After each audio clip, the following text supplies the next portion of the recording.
తిరుపతి జిల్లా చంద్రగిరి నియోజకవర్గంలో అకాల వర్షాలతో నష్టపోయిన రైతులను ఎమ్మెల్యే పులివర్తి నాని పరామర్శించారు. ఈదురుగాలులు అలాగే వడగళ్లతో కురిసిన వానను బందర్లపల్లి, రంగంపేట, కోటాల తదితర గ్రామాల్లో సుమారు 80 ఎకరాల్లో వరి పంట దెబ్బతిన్నట్లు గుర్తించారు. అధికారులతో కలిసి స్వయంగా పొలాల్లోకి వెళ్లి పంట నష్టాన్ని పరిశీలించి రైతులకు ధైర్యం చెప్పారు. తక్షణమే నష్టపరిహారం అందేలా ప్రభుత్వానికి ప్రతిపాదనలు పంపాలని వ్యవసాయ శాఖ అధికారులను ఆదేశించారు. 5 ఎకరాలు పెరగచ్చు, తగ్గచ్చు, మొత్తం ఫోటోలు అప్లోడ్ చేసుకుంటారు. ఏ సన్నాలు ఏమేమి రకాలు ఉంది బియ్యాలు కూడా రాసి అప్లోడ్ తీసుకుని మల్లింగాలు చేద్దాం.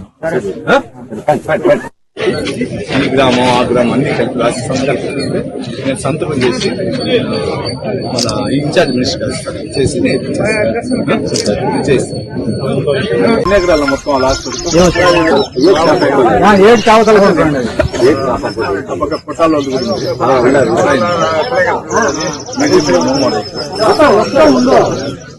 కంప్లీట్ నీటి రిపోర్ట్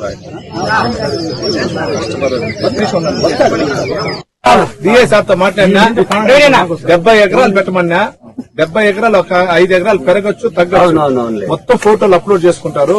ఏ సన్నాలు ఏమేమి రకాలు ఉంది బియ్యాలు కూడా రాసి అప్లోడ్ తీసుకుని మల్లింగాలు చేద్దాం.